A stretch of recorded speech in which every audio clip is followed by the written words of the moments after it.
Good evening, everyone, and welcome back to the Suburban Proletarian. This is going to be a short video, I promise. I know some of you who have watched some of my other videos may be a bit skeptical at that statement, but this is really more of a PSA than an actual product review. I will be doing a review of the product in question, and that is these Tusk D-Flex hand guards. I'll talk about those at greater length in the future, but the third gen KLR 650 from Kawasaki has been an incredibly popular bike. It's one of the few new adventure bikes that's even available at the moment that you can find readily at a decent price, and they've been selling like hotcakes. But there are a few things the KLR owners don't really care for about this bike.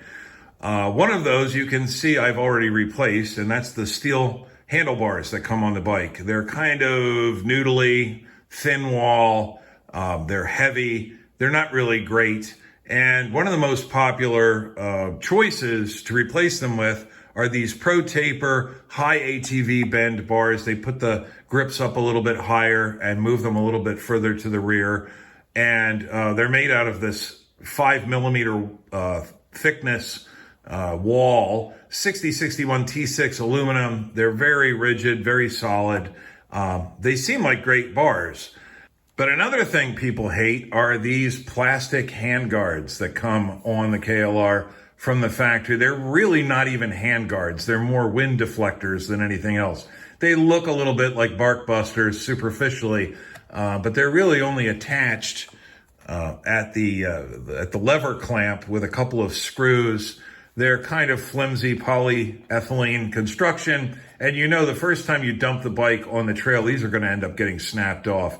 They may protect your hands a little bit from some brush. They do a pretty good job of deflecting the wind, but they're really not hand guards in anything other than appearance.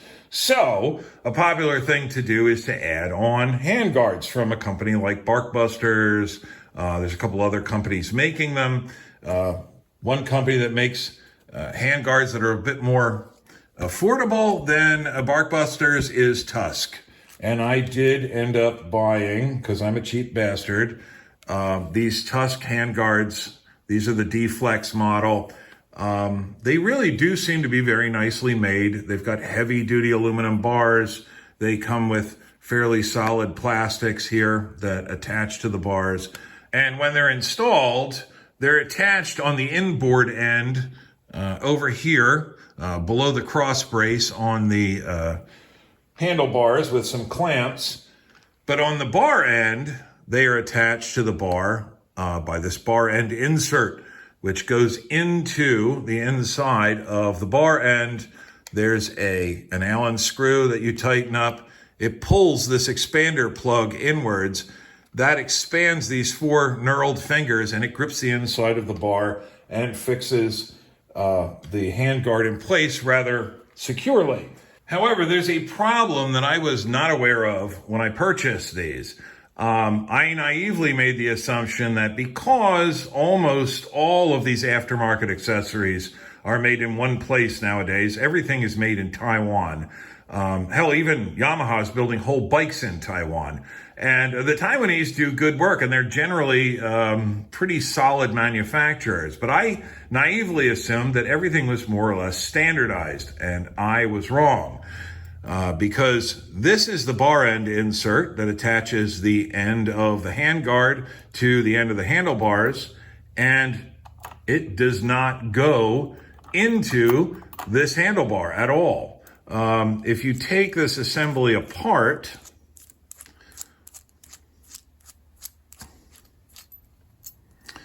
you can start getting this fingered portion into the bars. You could probably tap that in with a mallet. The problem is this cylindrical portion of the shank up here is the same diameter as this, and it's not going to go in all the way. Now, I do have access to a machine shop, so I thought about a couple of ideas. Before I looked at this too closely, I thought about turning down this cylindrical section of the plug until it would just fit in there.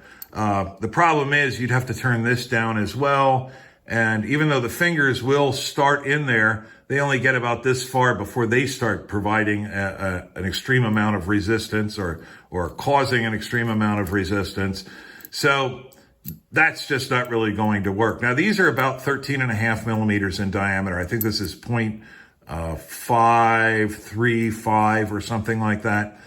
Ostensibly to go into a bar end with a 14 millimeter inside diameter. So another thing you could conceivably do is get yourself a 14 millimeter drill bit. That's fairly expensive. A good 14 millimeter drill bit will probably cost you about $35. And you're going to try to bore this out by hand because, of course, you don't want to take the bars back off of the bike after you spent a bunch of time getting them mounted just right. And you're liable to break your wrist with a hand drill trying to ream these out. So it turns out Barkbusters does make a bar end insert, which is of smaller diameter, specifically to go with ProTaper handlebars. Unfortunately, it's aluminum, not steel like this one, and it's only a fraction as long as these are. And the most disappointing thing is that they cost about $27, which is a significant portion of what I paid for the whole Tusk D-Flex handguard kit.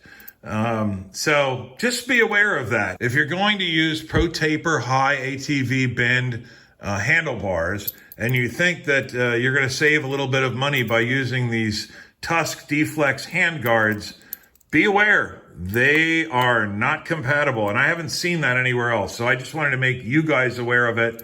I think that's all I have.